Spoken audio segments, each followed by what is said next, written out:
receber de você não sairá daqui, Pai, sem ser consumado. Aleluia. Eu te agradeço. Em nome de Jesus. Em nome de Jesus. Aleluia. Aleluia. Obrigado. Aleluia. Podem sentar, amados. Aleluia. Graça e paz, amados. Tudo bem? Passaram bem o domingo? Aleluia. Glória a Deus. Chegaram aqui prontos para receber da palavra? Amém. Glória a Deus. A palavra é sempre viva e eficaz, né? Amém. Aleluia. Eu queria que vocês abrissem comigo no livro de Êxodo. Aleluia.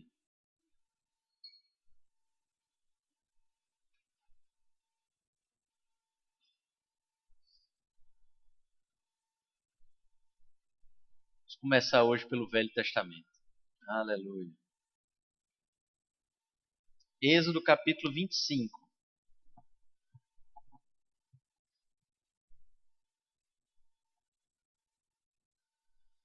Queridos, Deus por muito tempo fez do povo de Israel Deus fez o povo de Israel o povo escolhido dele. E por muito tempo o povo de Israel só se comunicava com Deus através de um relacionamento direto com o profeta escolhido por Deus. Então foi assim com Abraão, foi assim com Moisés, né, com a descendência de Abraão até Moisés, quando naquele momento em que eles estavam ali no deserto, o relacionamento de Deus com o povo se dava através do profeta, né, que era Moisés.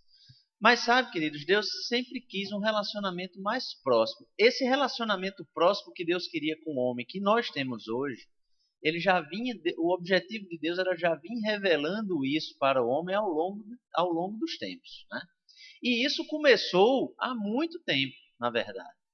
Então, aquele relacionamento que antes, aquela visão que antes o homem não tinha de Deus, mas o profeta tinha quando chegava, o sacerdote tinha. Então, Deus queria se mostrar mais para o homem, Deus queria que o homem tivesse uma ideia mais real da presença de Deus. Então, o que é que Deus fez? No livro de Êxodo, no capítulo 25, que eu pedi para vocês abrirem, está escrito assim no verso 8. Deus estava dando uma série de instruções a Moisés de como ele devia construir o tabernáculo. E ele diz no verso 8, e me farão um santuário para que eu possa habitar no meio deles. Então veja só, o desejo de Deus a partir de então era habitar no meio do povo. Olha que diferença, antes só Moisés tinha acesso a Deus, e Deus era um Deus distante, né? Deus era um Deus que estava longe. Então eles não conheciam Deus, eles sabiam da existência de Deus através do profeta, mas o desejo de Deus era: construa para mim um santuário onde eu possa habitar no meio deles. E continua no verso 9: segundo tudo que eu te mostrar, para modelo do tabernáculo e para modelo de todos os seus móveis, assim mesmo fareis. Também farão uma arca de madeira de acácia. No verso 10. No verso 17, você pode pular aí, diz assim: farás também um propiciatório de ouro puro. Aí você pula para o verso 21 e diz: porás o propiciatório em cima da arca, e dentro dela porás o testemunho que eu te darei.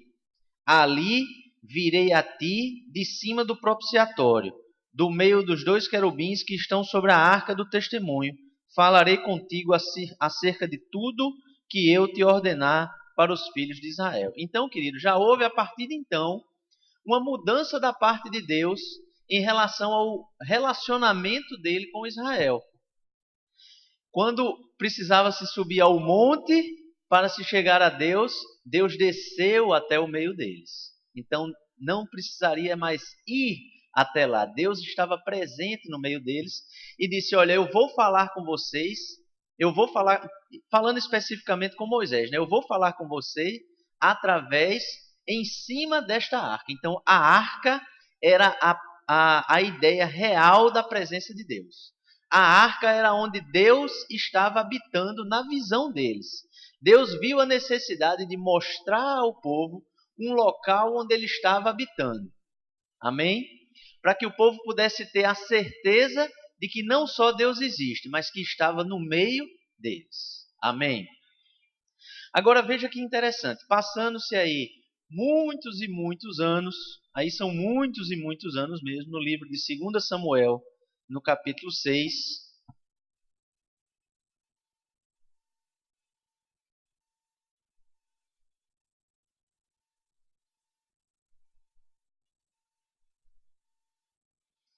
Essa mesma arca havia sido tirada do meio do povo de Israel, tinha passado pelos filisteus, então a história é grande. Depois você pega o livro de 2 Samuel ou o livro de 1 Crônicas, conta a mesma história, e você vai ver.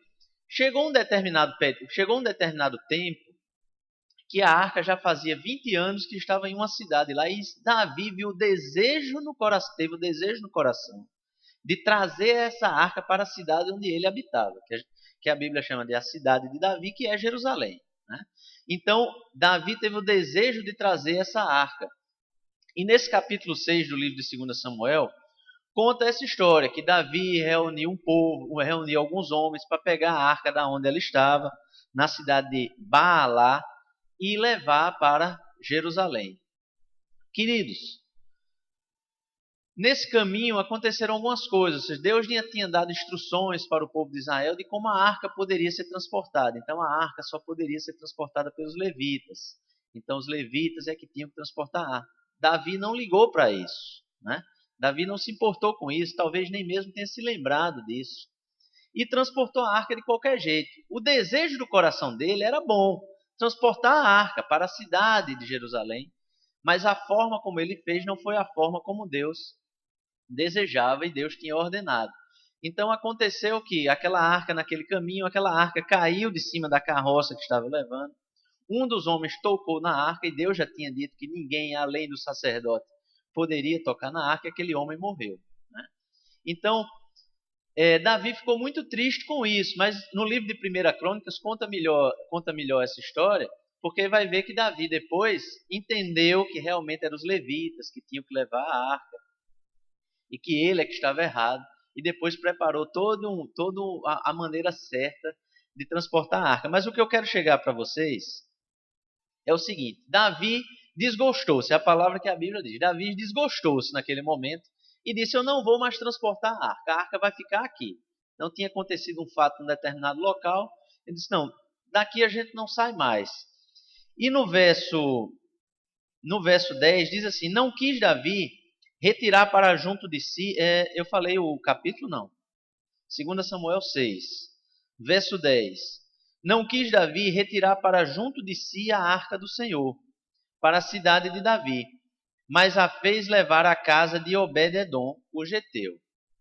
Ficou a arca do Senhor em casa de Obed-edom, o geteu, 3 meses, e o Senhor o abençoou e toda a sua casa. Queridos, a presença de Deus, Obed-edom sabia o que era a arca, sabia o que a arca representava. Você imagina o que era para Obed-edom imaginar a arca na casa dele, né? Era a presença de Deus na casa dele, né? Então eu tenho certeza que Obed-edom, quando ia chamar um palavrão, se é que ele chamava um palavrão, ele pensava 2 vezes em chamar um palavrão, né? Opa, peraí, a presença de Deus está aqui, né? Se ele ia brigar com a esposa dele, ele já pensava 2 vezes em brigar com a esposa dele, porque a presença de Deus estava naquele lugar. Eu imagino que aconteceu dessa forma. Eu tenho certeza que a vida de Obed-edom mudou completamente naqueles 3 meses. Porque ele sabia que a presença de Deus real, porque Deus assim tinha dito na sua palavra, que a presença dele estava na arca, a presença real de Deus estava na casa dele.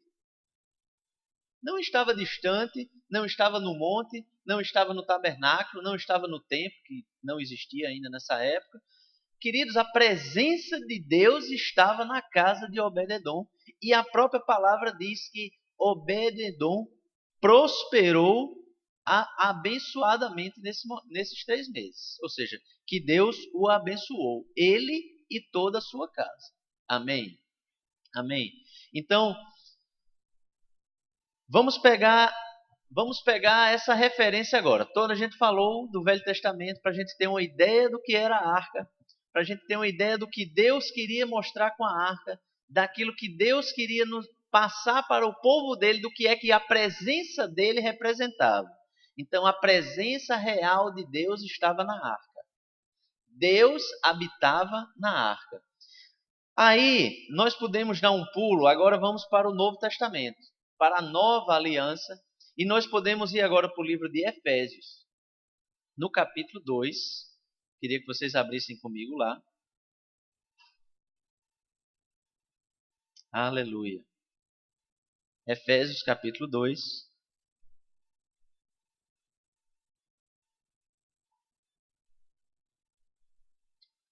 No verso 22 diz assim, ó, no qual também vós juntamente estáis sendo edificados para a habitação de Deus no Espírito. Vós estáis sendo edificados para a habitação de Deus no Espírito. E você não precisa ir lá, mas se você quiser ir no livro de 1 Coríntios, capítulo 3, verso 16, eu creio que você conheça essa passagem. Diz assim, não sabeis que sois santuários de Deus e que o Espírito de Deus habita em vós? Queridos, aprendemos que Deus queria vir para o meio do povo. Deus estava distante. Em um determinado momento da história, Deus disse, olha, eu estou muito distante. Eu não quero esse relacionamento tão distante com o homem, não. Eu quero estar próximo. Eu quero estar perto. E Deus veio, mandou construir todo um ambiente, que é o tabernáculo. Dentro daquele ambiente, mandou construir um lugar especial onde a arca iria habitar. E na arca iria habitar a presença de Deus. Mas sabe, amados, hoje nós somos a presença de Deus. Nós somos a arca de Deus. Amém? Aleluia. Não senti muita animação em vocês, não. Mas nós somos a arca de Deus. Amém? Aleluia. Queridos, tudo aquilo que havia se passado ao longo dos anos, toda aquela ideia de que Deus tinha passado para o homem que precisava habitar em algum lugar para estar próximo deles, em Jesus, Deus se fez habitar dentro de nós. Aleluia. Deus se fez habitar dentro de nós. Mas o que é que aconteceu com Obed-edom, que teve a presença de Deus habitando na casa dele por 3 meses? Deus o abençoou. Deus o abençoou. A vida de Obed-edom se transformou completamente em 3 meses. Ele tinha a certeza da presença de Deus porque ele via. Queridos, nós precisamos aprender a crer sem ver. Nós precisamos cada dia mais aprender a crer sem ver. Né? Todo mundo conhece a história de Tomé. Todo mundo hoje critica Tomé porque Tomé não creu sem antes ver. Mas será que em todas as áreas das nossas vidas nós estamos agindo como Tomé ou como os que criticam Tomé? Será que em todas as áreas das nossas vidas nós estamos crendo sem ver? Será que nós temos a certeza absoluta da presença de Deus dentro de nós em todas as atitudes que nós tomamos durante o nosso dia, durante a nossa vida? Fica aquela pergunta, né? Será que estamos agindo como se Deus realmente estivesse presente? Ou Deus está presente assim? Deus está em todo lugar. Né? Às vezes a gente pensa assim, Deus está em todo lugar. Querido, Deus está em todo lugar. É um dos atributos de Deus, né? A onipresença. Deus está em todos os lugares. Mas Ele diz na palavra que Ele se fez habitar dentro de você. Existe uma morada para Deus. E a morada de Deus é dentro de você. Agora, Deus consegue habitar dentro de mim, dentro da minha esposa, dentro do pastor Wagner, dentro de cada um de nós. Aí é um atributo da existência de Deus. Mas Ele habita dentro de você. Não pense que Deus habita dentro de mim porque sou pastor e Deus não habita dentro de você. Não pense que eu tenho que agir de uma forma e você tem que agir diferente. Amém? Aleluia. Mas o que é que aconteceu com Obed-edom? Ele prosperou. Ele foi abençoado. Por quê? Por causa da presença de Deus na casa dele. Amém? Aleluia. Aleluia. E por que conosco, por que com a gente seria diferente? Será que Deus mudou? Será que Deus estava pronto para abençoar o povo de Israel? Será que Deus estava pronto para abençoar a casa, a família e Obed-edom, porque a presença dele estava ali naquele lugar, estava ali naquela arca? Será que Deus estava pronto para isso e Deus não está pronto para nos abençoar hoje, que temos a presença dele do mesmo jeito? Ou melhor, do mesmo jeito não. Muito mais real. Muito mais real. Porque na arca, Obed-edom podia ver, olha, estou vendo a arca e eu sei que a presença de Deus está nesse lugar por causa da arca. Mas hoje, queridos, a presença de Deus está aqui dentro de nós. Está dentro de nós. Amém? E nós precisamos compreender o que é que essa presença de Deus dentro de nós, o que é que nós, em Deus, ganhamos com isso. Obed-edom ganhou bênçãos de Deus durante 3 meses. Mas nós estamos prontos para crer que essas bênçãos nos alcançam por causa da presença de Deus dentro de nós? Aleluia! No livro de Atos, abram comigo lá, no livro de Atos, capítulo 17. Hoje você vai aprender um monte de livros da Bíblia, amém? Vai aprender onde é que eles estão, onde é que estão localizados, vários deles, amém? Aleluia! Livro de Atos, capítulo 17, no verso 28, diz assim: porque nele vivemos e nos movemos e existimos. Queridos, nele nós vivemos, nele nós nos movemos e nele nós existimos. Sem Cristo Jesus, sem Deus, amado, nós não vivemos, nós não nos movemos e nós sequer existimos. Nós precisamos dessa presença de Deus dentro de nós. Amém? Isso é algo necessário, amados, na nossa vida. Nós temos a vida de Cristo habitando dentro de nós. Quando Jesus Cristo morreu, quando Jesus Cristo estava vivo, algumas pessoas ressuscitaram no ministério dele, não é verdade? Nós sabemos de casos que Jesus Cristo orou e pessoas ressuscitaram. Quando Jesus Cristo morreu, não tinha ninguém para orar por Jesus Cristo, para ele ressuscitar, mas ele ressuscitou. Amém? O poder que ressuscitou Jesus dentre os mortos, amado, foi o Espírito de Deus. E esse mesmo poder que ressuscitou Jesus dentre os mortos habita dentro de nós. Amém? Esse mesmo poder que foi capaz de tirar Jesus do inferno é o poder que habita dentro de nós. Amém? Aleluia! Aleluia! Nós temos forças, amados, dentro de nós para realizar o impossível. Nós temos capacidade dentro de nós para realizar coisas que sequer imaginamos. Mas nós temos essa capacidade dentro de nós. Amém? No livro de João, um pouquinho antes de Atos, né? No livro de João, no capítulo 15. Aleluia! No livro de João, no capítulo 15.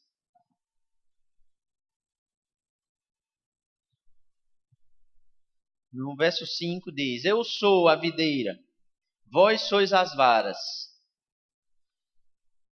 No 7, se vós permanecerdes em mim, e as minhas palavras permanecerem em vós, pedi o que quiserdes, e vos será feito. Aleluia, aleluia, aleluia. Será que estamos vivendo o nível que Jesus Cristo queria que nós vivêssemos? Pedi o que quiserdes e vos será feito. Aleluia. Quando alguém nasce de novo, amado, que vem para Cristo, é o momento em que nós passamos a estar nele. É o momento em que nós passamos a estar nele. Mas aí Jesus complementa, né? E diz assim, ó, se as minhas palavras permanecerem em vós. Permanecer quer dizer habitar. Permanecer aqui, amados, quer dizer habitar. Então, se a palavra habita em mim de tal maneira que eu pratico essa palavra, então pedi o que quiserdes e vos será feito. A palavra, queridos, é o poder de Deus que habita dentro de você. Amém? A palavra é o poder de Deus que muitos cristãos acham que não têm, que muitos cristãos não têm a certeza de que tem esse poder. Queridos, creram uma vez que Jesus Cristo o salvou, que ele estará salvo um dia, que ele vai para o céu. Sabe, amados, não nós que temos recebido essa palavra maravilhosa, temos recebido uma palavra forte, temos recebido feijoada, né? Temos recebido uma comida forte, glória a Deus por isso. Mas sabe, amados, muitas pessoas, muitos cristãos hoje em dia têm a certeza da sua salvação, sabe que Jesus Cristo salvou, sabe que ele vai para o céu e nada mais. A vida na terra é uma vida para esperar o dia que ele vai para o céu. Esperar a morte chegar ou Jesus Cristo voltar, o que acontecer primeiro. Mas nada mais vai acontecer. Sabe, amados, Jesus Cristo, quando ainda estava vivo, quando ainda estava na terra, quando ele ainda estava ensinando aquelas pessoas que nem tinham a revelação do Espírito dentro delas, Jesus Cristo já dizia, olha, vocês vão estar em mim, estava falando do novo nascimento. Aí ele diz, e vocês precisam permanecer, e vocês precisam permanecer nas minhas palavras, porque se vocês permanecerem na minha palavra, pedi o que quiserdes e vos será feito. É maravilhoso isso, queridos. É maravilhoso isso. Aleluia, aleluia, aleluia. A palavra, queridos, habita em mim na medida que eu a pratico. A palavra permanece em você e habita em você à medida que você a pratica. Amém? Aleluia. Abram comigo no livro de 2 Coríntios. Aleluia. Aleluia. Deus é bom, queridos. Aleluia. Deus é bom.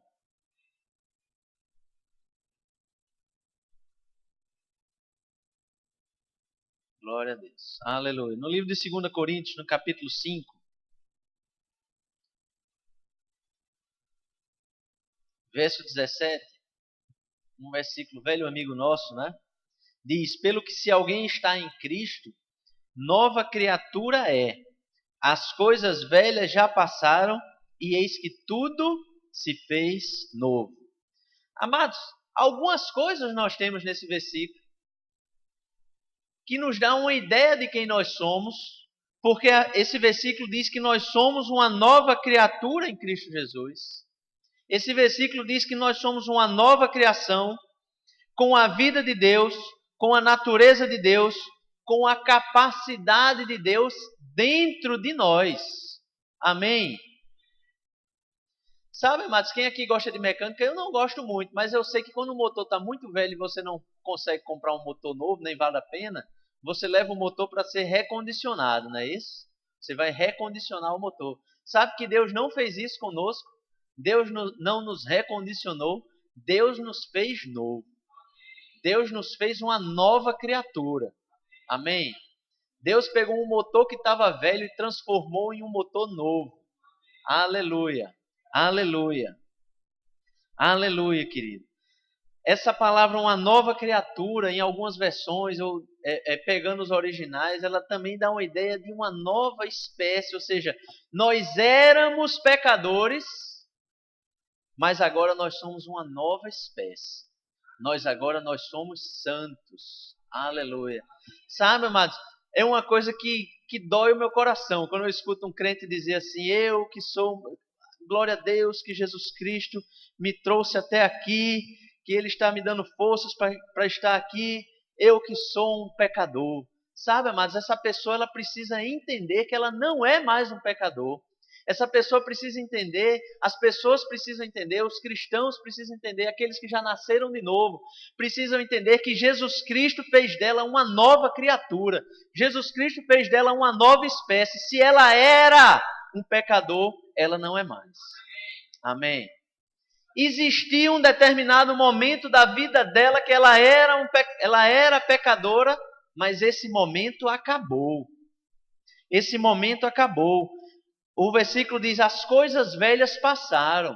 E diz, tudo se fez novo. Tudo se fez novo. Queridos, quando Deus nos coloca em uma determinada posição, Deus nos coloca numa determinada posição não é por misericórdia.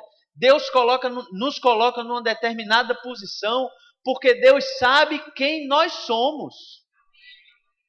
Deus olha para nós e Ele sabe quem nós somos. Deus olha para nós e Ele não vê simplesmente a mim ou a você. Deus olha para nós e vê Jesus e o que Ele fez por nós.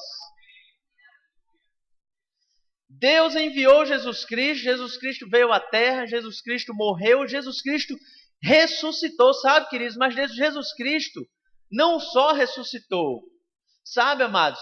Nós não devemos nos lembrar, nós não devemos apenas nos lembrar de um Jesus Cristo morto. Sabe, é comum se usar, né, aquele crucifixo onde aquela cruz que a gente chama de crucifixo, onde Jesus Cristo está crucificado. Sabe, amados, é tremendo saber que Jesus Cristo morreu por mim e por você. Aleluia. Porque Ele veio para isso, para morrer por mim e por você. Sabe, queridos, mas a nossa visão, ela é importante. Você não sabe a importância que Deus dá à nossa visão. Tanto é que quando Ele fez uma promessa a Abraão, Ele disse a Abraão, Abraão, vem aqui, sai aqui da tenda, vem aqui comigo. Eu estou lhe prometendo uma descendência. Abraão nem tinha filho, Abraão já era velho, a Bíblia diz que o corpo de Abraão já era adormecido, né? Então, para um bom entendedor, poucas palavras bastam, né? Abraão já era velho, não tinha mais condições de ter filho, mas Deus disse assim, olha, eu vou lhe dar uma descendência. Agora vem aqui comigo, vem aqui, sai aqui da tenda. Aí Abraão saiu, isso era uma noite. Alguém aqui já foi numa praia ou numa fazenda? Assim? Aqui na cidade não tem graça não, porque tem muita luz, então a gente não vê muitas estrelas não. Vê uma estrelinha aqui e outra ali. Quem aqui já viu a noite num céu estrelado assim de um descampado? De uma fazenda, de uma praia escura, onde não tem luz artificial por perto. O que é que vocês conseguem ver lá? Milhões e milhões de estrelas, não é isso? Você olha para o céu assim, você não acredita. Eu estava na praia uma noite dessas com meu filho, com o Natan, e ele acostuma, bicho de cidade, né? Nasceu no apartamento, cresceu na cidade, de vez em quando é que vai para algum lugar onde não tem luz artificial, né? Aí eu aproveitei e disse, vamos aqui, olha. Aí as poucas luzes que tinha eu desliguei e disse, agora olha para o céu. Agora, espera um pouquinho e olha para o céu, porque com a luz artificial a vista demora um pouquinho para se acostumar, né? Então ela vai se adaptando. Quando os seus olhos vão se adaptando, querido, que você olha para o céu assim, parece algo inacreditável. Milhões e milhões de estrelas começam a aparecer assim no céu. É algo tremendo. E Deus chamou Abraão e disse, Abraão, olha para o céu. Então, naquele tempo, a luz artificial que tinha era só uns fogareirozinhos, né? Então era fácil para Abraão chegar assim, olhar para o céu e ver o quê? Milhões e milhões de estrelas. Mas aí Deus disse mais. Ele disse, agora olha para o chão. Então Abraão era um nômade, né? Vivia no deserto, né? E o que é que ele estava acostumado a ver? Areia. Muita areia. E Deus diz, está vendo a areia? Pronto. Está vendo o céu? Ok? É assim que vai ser a sua descendência. Queridos, por quê? Porque Deus dá valor à visão. Aí voltando para o crucifixo, né? Quando nós olhamos para o crucifixo, que nós vemos Jesus Cristo morto, queridos, não é aquele Jesus que nos representa hoje. Não é aquele Jesus que está à direita de Deus hoje. Amém? Eu não estou julgando quem gosta de usar aquela imagem. Eu estou dizendo, queridos, que a visão ela é importante.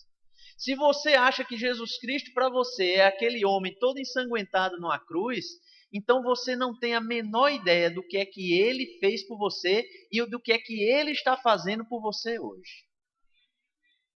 Porque Jesus Cristo ele saiu daquela cruz e ele ressuscitou.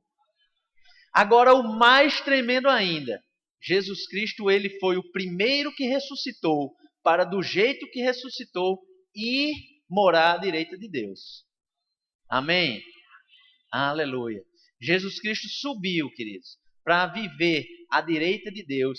E quando Deus, querido, olha para você e olha para mim, Jesus Cristo vê Jesus. Deus vê Jesus, desculpa. Deus vê Jesus. Quando Ele olha para mim e olha para você. Amém? Aleluia. Porque quando nós fomos feitos uma nova criatura, amados, quando nós fomos feitos uma nova espécie, na verdade nós passamos a ser a espécie que Deus nos criou para ser. Abram comigo no livro de Salmos. Aleluia.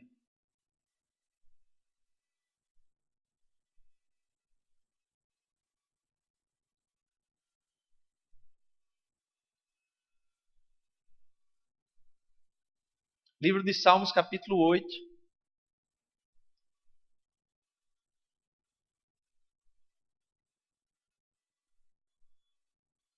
Não sei se você já tinha lido esse salmo, ou se você já tinha prestado atenção nisso que nós vamos ler agora.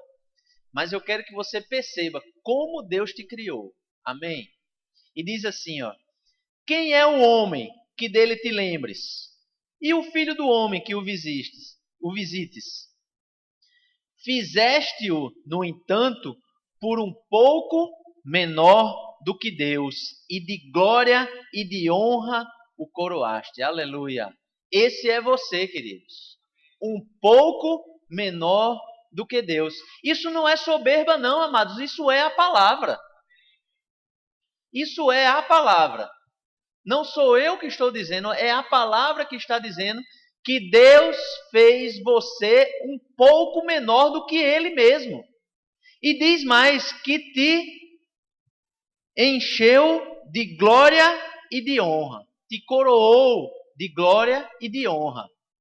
Essa é a espécie que Deus te fez quando você deixou de ser um pecador e passou a ser uma nova criatura. Aleluia, aleluia. Sabe, amados, nós, seres humanos, que vivemos aqui na terra e que somos nova criatura, reconhecemos Jesus Cristo como nosso Senhor, reconhecemos Jesus Cristo como nosso Salvador, precisamos entender quem nós somos. Amém? Aleluia. No livro de Efésios, volta comigo lá que a gente já passou lá. Logo no comecinho, quando estava falando de Efésios 2, volta lá para Efésios 2.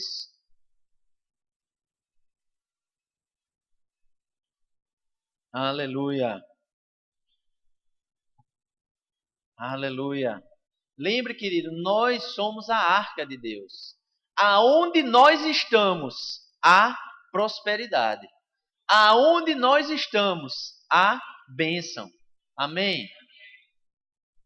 Nós precisamos entender que aonde a sola do nosso pé toca, a bênção tem que chegar junto.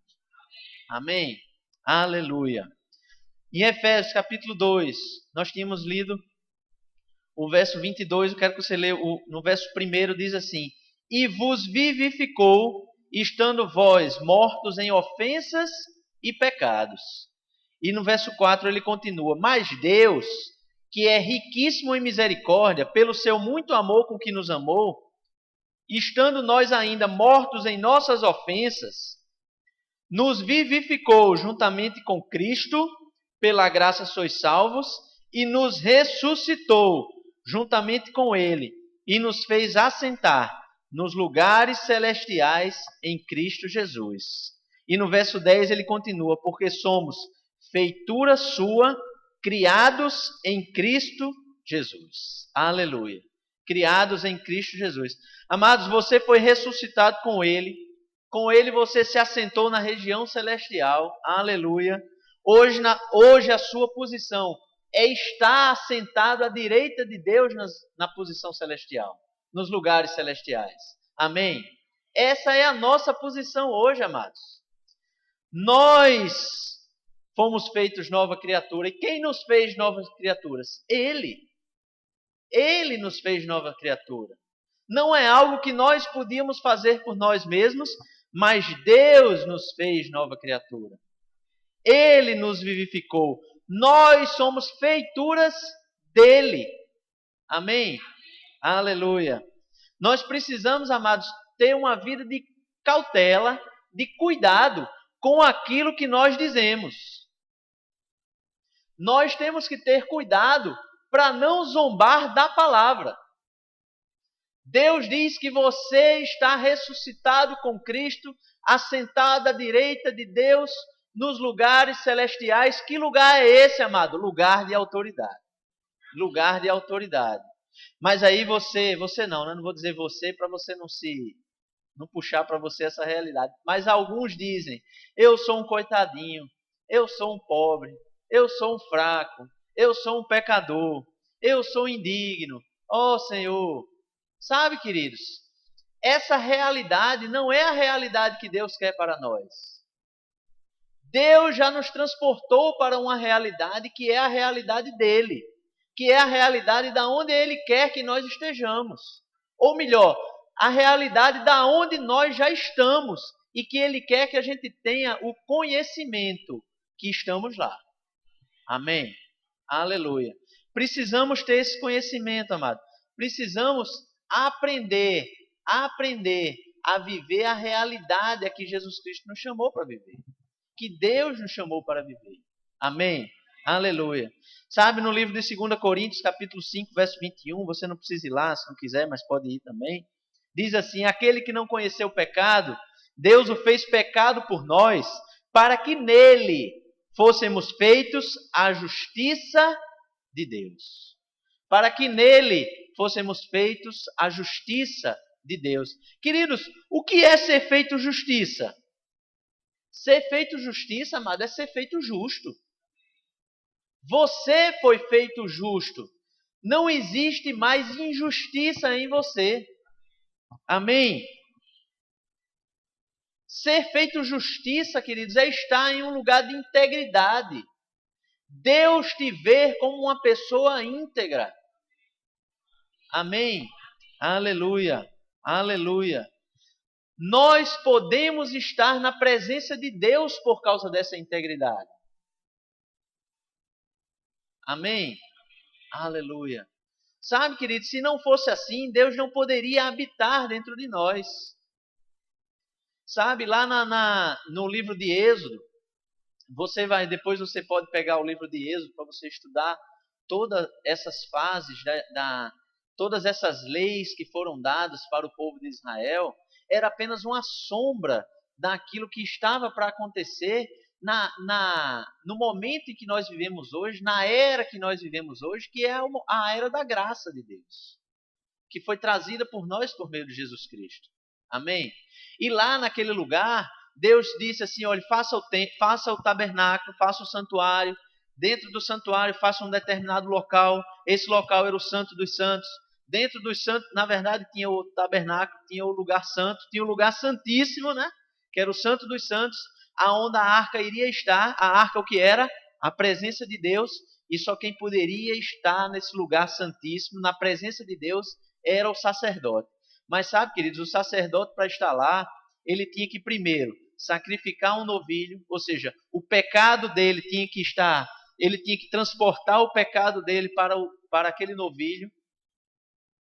Depois ele tinha que enviar outro novilho para o deserto, que era o bode expiatório, né, que a gente já ouve falar muito dessa palavra, que era o bode expiatório, que era o bode que expiava o pecado de todo o povo. Só depois disso, amados, que o sacerdote estava completamente preparado, completamente sem pecado nenhum aos olhos de Deus, porque Deus tinha dado a ordem que deveria ser assim, é que ele deveria entrar no lugar santíssimo. É que ele podia entrar no lugar santíssimo. E tinha mais uma coisa, ele entrava no lugar santíssimo cheio de sino. E com uma corda que ficava para fora do lugar santíssimo. Porque ele lá dentro do lugar santíssimo, para onde ele se mexia, o sino tocava. Se alguém lá fora escutasse que o sino parou de tocar, puxava ele, porque não podia entrar para pegar. Então alguma coisa tinha acontecido. O sacerdote não entrou lá do jeito que devia ter entrado. Então a presença de Deus, ela não compactua com o pecado. Então o sacerdote, ele era morto. Não era porque Deus é ruim, é porque Deus, ele não compactua com o pecado. Deus ele não vive com o pecado. Não existe nenhuma intimidade, nenhuma união de Deus com o pecado. Queridos, se o sacerdote não poderia entrar no lugar santíssimo, onde estava a presença de Deus, sem estar completamente limpo dos seus pecados, segundo as ordenanças de Deus para aquela época, como é que você acha que Deus iria fazer habitação dentro de você, se você ainda fosse um pecador? Não há possibilidade, querido. Não há possibilidade. Você é santo. Os seus pecados, eles foram remidos pelo sangue do Cordeiro. Não existe nenhuma injustiça na sua vida, só existe justiça, só existe santidade em você, por isso o Espírito de Deus habita dentro de você. Amém. Aleluia, aleluia, aleluia. No livro de 1 Coríntios, capítulo 1, verso 30. Abram comigo lá. Aleluia, aleluia. Como Deus é bom, amado. Aleluia.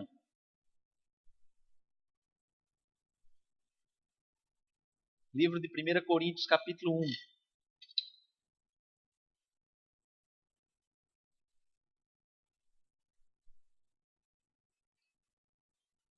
Verso 30 diz assim: mas vós sois dele, em Cristo Jesus, o qual para nós foi feito por Deus sabedoria, e justiça, e santificação, e redenção. Querido, nós fomos feitos tudo isso por meio dele.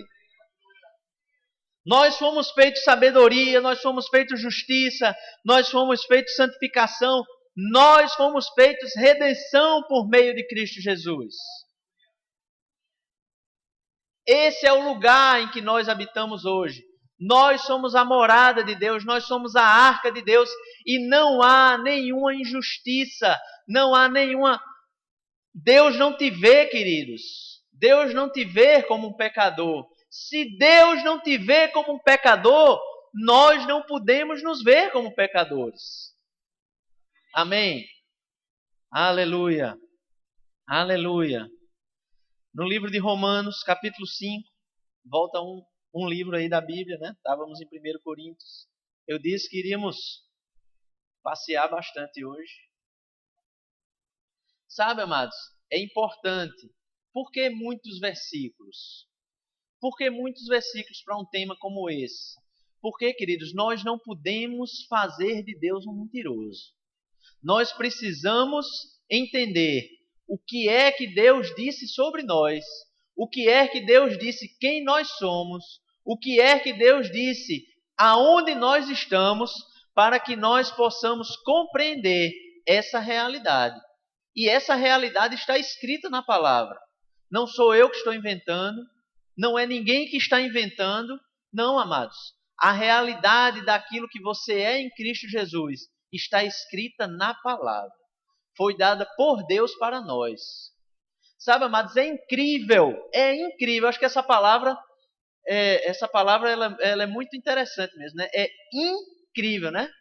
É impossível, é quase impossível de crer que alguém possa imaginar que nascido de novo, tendo recebido Jesus Cristo como Salvador, sendo uma nova criatura, e ainda imaginar diferente do que está escrito nesse versículo que nós lemos, que nós somos sabedoria, que nós somos justiça, que nós somos redenção, que nós somos santificação. Amados, Deus nos vê santos. Sabe, Deus nos vê santos. Agora, isso também não é uma oportunidade para você sair cometendo todo tipo de pecado, não é? A graça de Deus, ela não é uma liberdade, ela não é uma autorização para o pecado. Mas quando você está na graça de Deus, Deus te vê santo. E se você pecar, Deus diz que nós podemos confessar os nossos pecados e eles serão perdoados. Queridos, é na mesma hora. É na mesma hora. Não existe nenhum mistério para o perdão dos pecados. Sabe? Não existe mistério para você receber Jesus Cristo, para você perdoar antes de receber Jesus, você sim é um pecador. Mas sabe quanto tempo você demora para você deixar de ser um pecador e você ser tudo isso que nós estamos lendo? Um segundo. Quando você recebe Jesus Cristo no seu coração e confessa com a sua boca que Ele é o Senhor, você está salvo. Não é assim que a palavra diz? Quanto tempo demora para fazer isso? Precisa que os conselheiros a pessoa só é salva depois que o pastor faz o apelo, depois que ela sobe com os conselheiros, que os conselheiros explicam um pouquinho mais da palavra para ela, depois que ela desce lá de cima, é desce e salva. É assim? Não, queridos. É na mesma hora. Ela creu, é salva. Quanto tempo você acha que demorou? Ou quantas penitências será que o ladrão lá na cruz teve que pagar para ser salvo? Nenhuma. Ele simplesmente creu. Jesus estava com 2 ladrões, um do lado e outro do outro. Todo mundo conhece essa historinha, né? E tinha um que começou a zombar. E o outro disse assim: rapaz, para de zombar. Eu quero é estar com ele. Senhor, me leva para o teu reino quando você chegar lá. Aí ele disse: ainda hoje você estará comigo lá. Aquele homem creu na cruz, creu para morrer. Sabe, amados? Nunca é tarde para você falar da palavra para ninguém. Né? Existem exemplos e mais exemplos de pessoas que com um gesto do olhar, um gesto de uma mão, de um dedo, da cabeça, numa UTI, sem conseguir se mover em nada. Eu conheço exemplos demais de pessoas que já me contaram. Eu nunca tive eu acho até que não sei se é uma tristeza, eu acho que é uma alegria, eu acho que é mais alegria do que tristeza, na verdade. De você estar assim com uma pessoa no leito de morte e a pessoa crer em Jesus e morrer. Já me deram exemplos demais disso acontecendo. Queridos, da pessoa chegar no leito de morte e você falar de Jesus e a pessoa, você crê, você está compreendendo o que eu estou dizendo, você crê e a pessoa faz um sinal dizendo que crê e morre. Não sei, eu acho que é mais alegria do que tristeza. Porque o pequeno período de vida que ela passou aqui não se compara à eternidade em que ela vai viver. Né? Aleluia. Aleluia.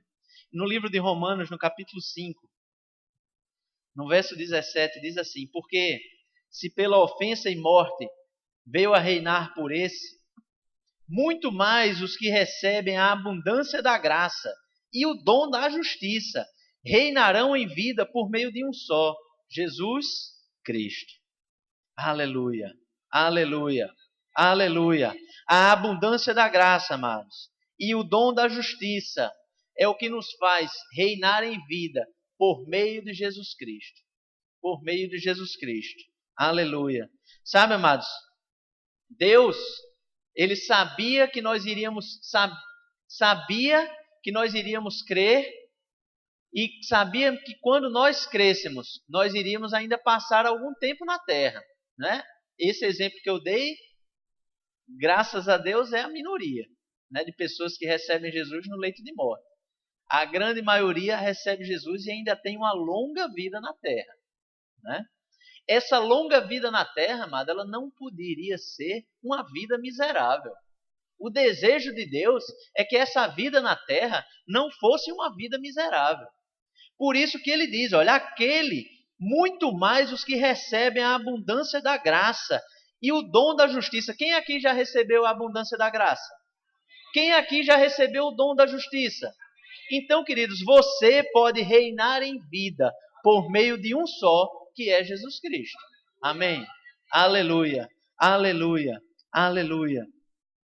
Paulo usou essa ilustração aqui de reinar em vida, porque no tempo em que Paulo viveu, né, no tempo dos apóstolos, existiam ainda, até hoje existe, mas é uma minoria de países, mas naquele tempo existia mais os reinos, governados por reis, né, que eram os reis que mandavam em tudo. Então ele sabia, amado, que os reis naquele tempo, ele tinha o domínio total sobre aquela área que era dele. Os reis, ele tinha o domínio sobre o lugar em que ele reinava. Amém? E Paulo, quando diz assim, olha, aqueles que receberam a abundância da graça e o dom da justiça reinarão em vida. Queridos, quando nós recebemos a abundância da graça e o dom da justiça, quando recebemos Jesus Cristo, nós passamos a reinar naquele lugar em que nós estamos agora. Amém? Nós passamos a reinar no lugar em que nós estamos agora. E no livro de Colossenses, no capítulo 1, verso 13, você conhece essa passagem, diz assim: e o que nos tirou do poder das trevas e nos transportou para o reino do Filho do seu amor, em que temos a redenção, a saber, a remissão dos pecados. Aleluia! Querido, nós vivíamos em um reino, antes éramos pecadores e vivíamos em um reino, mas nós fomos transportados desse reino. Nós passamos a viver em outro reino. E nesse outro reino, o nosso rei está no céu, o nosso rei está em espírito, mas ele disse que aqui, no reino em que nós vivemos hoje, nós reinaríamos. Amém? Nós reinaríamos. Sabe, amados, reinar não é... Às vezes as pessoas confundem muito isso. Não é porque você reina em vida que você vai viver milionário como um rei. Amém? Reinar em vida, queridos, não quer dizer prosperidade apenas financeira. Reinar em vida quer dizer que o rei do outro reino não tem mais autoridade no seu reino. Você foi transportado do império das trevas. Nós estamos falando aqui, querido, de dois reinos. Existia um reino e um império. Existe um reino e um império. O império das trevas, nós estávamos lá. Mas nós fomos resgatados daquele império e nós passamos a viver em um reino. E nesse reino, quem tem autoridade somos nós. Porque nós temos a autoridade de filhos do rei. Amém? Quantos aqui sabem que em um reino terrestre, o filho do rei tem tanta autoridade como o rei? Quem ousa desobedecer o filho do rei? Ninguém ousa desobedecer o filho do rei. Agora, dentro do seu reino, amados, quem manda é você. Dentro do seu reino, quem manda é você. Enquanto você estiver vivendo em linha com a palavra, se lembra que nós lemos Jesus Cristo falando no livro de João que ele era a videira e nós éramos a vara, e se nós permanecêssemos nele e nas palavras dele, nós podíamos pedir o que quisermos e nos seria feito. Por quê? Por causa do reino. Por causa do reino. Nós precisamos, querido, cada dia mais ter mais entendimento desse reino em que nós vivemos. Desse reino que nós habitamos. Sabe, queridos, o outro rei não tem mais autoridade sobre a sua vida. Aleluia. Aleluia. O outro rei, querido, não pode mais fazer nada contra você. Aleluia. Aleluia. Aleluia. Precisamos, amado, ter essa consciência. Precisamos, queridos, ter essa consciência. Aleluia. Sabe, a palavra diz que que o pecado não tem mais domínio sobre nós, autoridade sobre nós. Sabe, se o filho do rei quiser ir para um outro reino,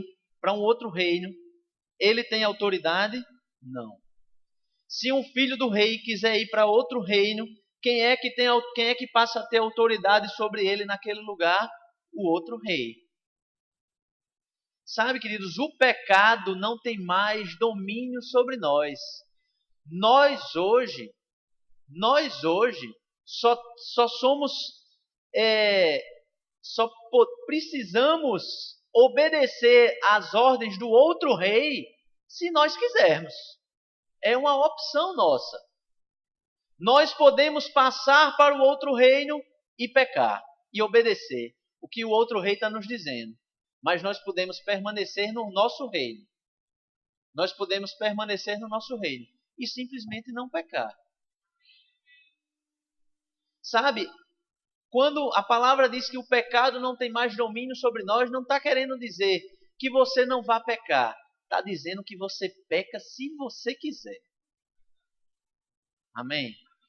Peca se quiser. O pecado ele vem disfarçado de muitas coisas, né? E nós precisamos estar na videira. Nós precisamos estar na videira, vendo como é cada uva da videira, para que nós possamos nos identificar com ela, para que nós possamos saber quando nós não estamos por perto das videiras que nós fazemos parte. Para que nós possamos identificar quando aquela uva não faz parte da nossa videira, né? Então eu tenho certeza que uma uva branquinha, né, uma uva verdinha, vai fazer muita diferença num cacho de uva todo pretinho. Faz muita diferença. Então, queridos, o pecado para nós hoje, as ordens do outro rei, para nós hoje que estamos nesse rei, são facilmente identificáveis. São facilmente identificáveis. Amém? Nós precisamos identificar, porque nós precisamos ter a consciência de onde nós estamos. No livro de Romanos, capítulo 8, verso 2, diz: porque a lei do Espírito da vida em Cristo Jesus te livrou da lei do pecado e da morte. Aleluia. Te livrou da lei do pecado e da morte. Queridos, haverá conhecimento da autoridade que nos pertence por causa do reino em que nós vivemos. Amém? Deve sempre haver conhecimento dessa autoridade, porque precisa haver um conhecimento do reino em que nós vivemos. Amém? É importante, amados. É importante. Isso está dentro do nosso coração. Isso está dentro de nós. Amém? Então nós sabemos que a arca de Deus, aquele lugar onde Deus habita, hoje somos nós. Amém? Vamos ficar em pé. Aleluia. Aleluia. Aleluia. O grupo de louvor, por favor.